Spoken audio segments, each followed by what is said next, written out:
hier ist Jessica. Willkommen zurück zu einem neuen Video. In diesem Video möchte ich euch die Winsor Newton Buntstifte vorstellen und ich habe das Set schon länger auf meiner Amazon Wunschliste gehabt und die liebe Silvia ist mir zuvor gekommen und hat mir dieses Set geschenkt. Vielen, vielen Dank dafür, Silvia. Es bedeutet mir so viel, dass du mir dieses Set und auch das Mikro, das ich in diesem Video benutze, gesponsert hast. Ja, wie ich immer sage, wir profitieren alle davon. Ihr dürft jetzt sehen, was dieses Set alles leisten kann und das dank der lieben Silvia, die ein sehr, sehr großes und großzügiges Herz hat. Vielen, vielen Dank nochmal. Ja, ich habe hier das 48er Set.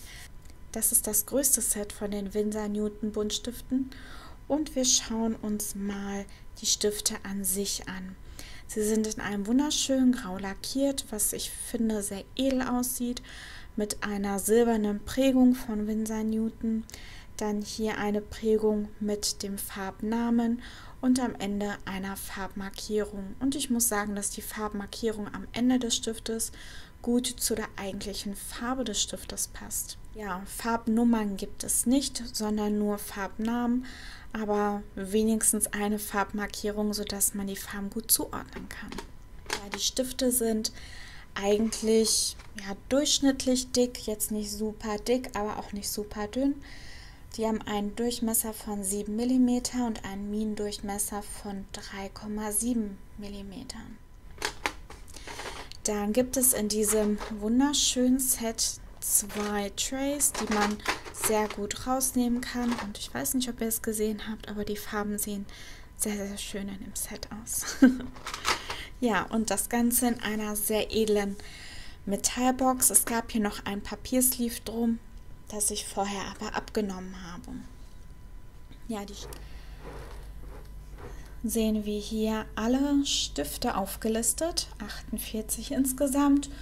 Und für so ein kleines Set ist die Farbauswahl eigentlich sehr, sehr ausbalanciert. Ich hätte mir dunklere Rottöne gewünscht oder wenigstens einen dunkleren Rotton, weil ich finde, dass die Rottöne an sich sehr, sehr ähnlich sind. Bei den Orangetönen, ich fand jetzt Honeycomb und Aprikot sehr, sehr ähnlich. Der hier geht ein bisschen mehr ins Braun. Und ja, ansonsten, das ist immer Geschmackssache, wer welche Farben benutzt. Aber eigentlich ist es sehr ausbalanciert. Und alles weitere zu den Stiften und alle weiteren Details werde ich gleich in dem kleinen Clip noch wiedergeben und ihr könnt nebenbei zuschauen, wie die Performance dieser Stifte ist. Zum Schluss werde ich nochmal eine Zusammenfassung und meine persönliche Meinung dazu geben. Dann bis gleich. Ich habe hier mit einem einfachen Zwei-Farben-Blend angefangen. Und zwar habe ich einen Rotton genommen und weil mir das Rot eben nicht zu dunkel war, habe ich noch einen Braunton dazu genommen. Und ja, ich war erstaunt, wie weich die Stifte sind, wie gut die sich auftragen lassen. Und ja, dass ich sie eigentlich sehr gut miteinander blenden konnte. Also hier keine Beschwerden von mir. Dann habe ich eine Farbkombination aus 3 Pinktönen getestet, also ein 3-Farben-Blend. Und auch das hat eigentlich ganz gut funktioniert. Hier sind keine Probleme aufgetreten. Die Farben lassen sich wirklich gut auftragen. Sie sind weich. Sie haben allerdings einen leichten Abrieb, eben dieses Krümelige, was auf dem Papier bleibt, was aber nicht so schlimm ist wie zum Beispiel bei den Prismacolors. Ich finde die Stifte nicht so weich und wachsig wie die Prismacolors, aber dennoch sehr, sehr angenehm zum Arbeiten. Und noch ein paar weitere Details, die ich euch während des Malens mitgeben möchte, ist, dass es dieses Set in 12, 24 und 48 Stiften gibt.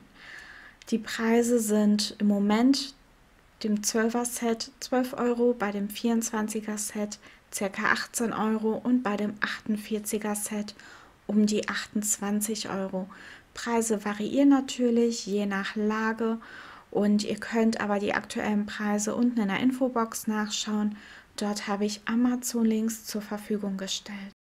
Passend zu der Farbauswahl in diesem Buntstift-Set gibt es auch ein Aquarellstift-Set, falls ihr interessiert seid an der Farbauswahl.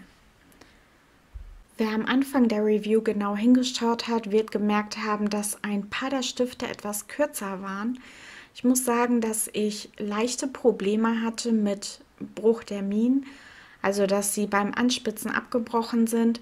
Aber wenn ich dann eine kleinere Einstellung gewählt habe, bei meinem Tigal-Anspitzer hatte ich keinerlei Probleme gehabt. Weichere Stifte neigen leider schneller zum Brechen, aber ich hatte hier nicht das Gefühl, dass die Qualität gelitten hat, sondern eher, dass die Stifte oder die Minen weich sind und ich ein bisschen schwungvoll angespitzt habe. Wie gesagt, beim zweiten Anspitzen mit einer kleineren Einstellung hatte ich keinerlei Probleme. Hier noch einmal ein 3-Farben-Blend mit der Farbe Grün. Ich habe versucht, alle Farbpaletten in dieser Review abzudecken, also Pink, Rottöne, Grüntöne und auch Blau-Lila Töne, so damit ich wirklich jede Farbsorte einmal ausprobiert habe, weil ich oft gemerkt habe, dass die Stifte in den verschiedenen Farbbereichen wirklich variieren. Gelb neigt meistens dazu, weicher zu sein, während eben Lila oder sogar manche Blautöne eher dazu neigen, härter zu sein. Und bei dieser Farbkombination, wo ich glaube 5 Farben benutzt habe, 4 oder 5, da bin ich so ein bisschen an die Grenzen der Stifte gestoßen oder beziehungsweise ich dachte, ich bin an die Grenzen gestoßen. Und zwar habe ich hier mit einem sehr dunklen Blau angefangen, habe dann mit einem Schwarz nachgearbeitet und danach mit 2 oder 3 verschiedenen Lila-Tönen eben zur helleren lila Farbe hin geblendet. Und ich muss sagen, dass ich es erstmal ein bisschen schwierig fand. Ich musste wirklich mit kleinkreisenden Bewegungen arbeiten. Ich musste genau arbeiten, damit ich die Farben auch schön ineinander blende und man nicht so den Unterschied zwischen den Lila-Tönen und den Blautönen gesehen hat, sondern dass da wirklich ein sanfter Übergang war. Und das hat mich erstmal ein bisschen frustriert. Es hat alles ein bisschen länger gedauert, bis ich dann den Dreh raus hatte und gemerkt hatte, dass ich immer und immer wieder über die Farben rübergehen konnte und die Farben miteinander mischen konnte und überarbeiten konnte. Also ich habe hier keinerlei Probleme gehabt, mehr als 5 Farben aufzutragen, was mich wirklich erstaunt hat und auch sehr gefreut hat. Winsor & Newton ist ja eine sehr bekannte Marke, gerade für ihre Aquarellfarben. Und ich habe auch ein bisschen recherchiert, wie es denn um die Lichtbeständigkeit steht. Und auf der Website steht, dass die Marke eine sehr, sehr hohe Lichtbeständigkeit hat. Auch nach dem Anschreiben der Firma habe ich nicht viel mehr Informationen bekommen, außer dass sie eben auf Lichtbeständigkeit intensiv nach ASTM getestet wurden. Aber da sie mir keine Auskunft geben konnten, in welchem Bereich die Stifte liegen, normalerweise werden dort verschiedene Zonen unterteilt. Es gibt 5 Abstufungen, wovon 1 eben wirklich hochlichtbeständig ist und das andere eher weniger lichtbeständig, aber diese Abstufungen konnten sie mir gar nicht geben. Das heißt für mich, dass sie das vielleicht getestet haben, aber die Stifte nicht so gut waren, dass man sie, wie zum Beispiel die Polychromos oder die Derwent Lightfast, in Kategorien einteilen kann oder durchnummerieren kann. Und so bin ich halt damit verblieben, dass sie sehr hochlichtbeständig sind. Ich würde sie nicht als Künstlerstifte einteilen, ich würde sie aber auch nicht zu der Anfängerkategorie zählen.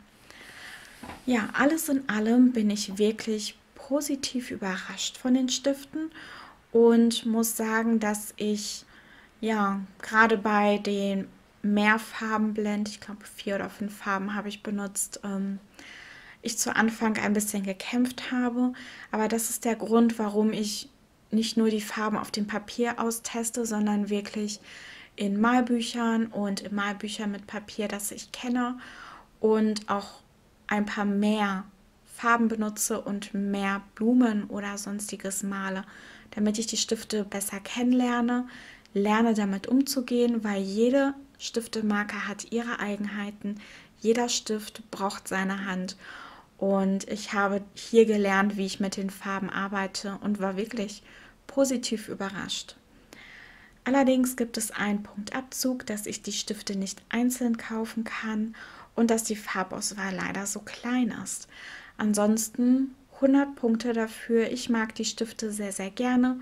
Für den Preis ein wirklich schönes Set und von einer Marke, der man vertrauen kann. Ja, dann hoffe ich, ihr hattet Spaß bei der Review. Vielen Dank fürs Reinschauen. Nochmal vielen Dank an die liebe Silvia für dieses wunderschöne Set. Es wird auf jeden Fall eins der Sets werden, die mir am Herzen liegen und die ich behalten werde. Dann ganz liebe Grüße von mir. Ich würde mich über ein Abo freuen und wir sehen uns im nächsten Video. Tschüss!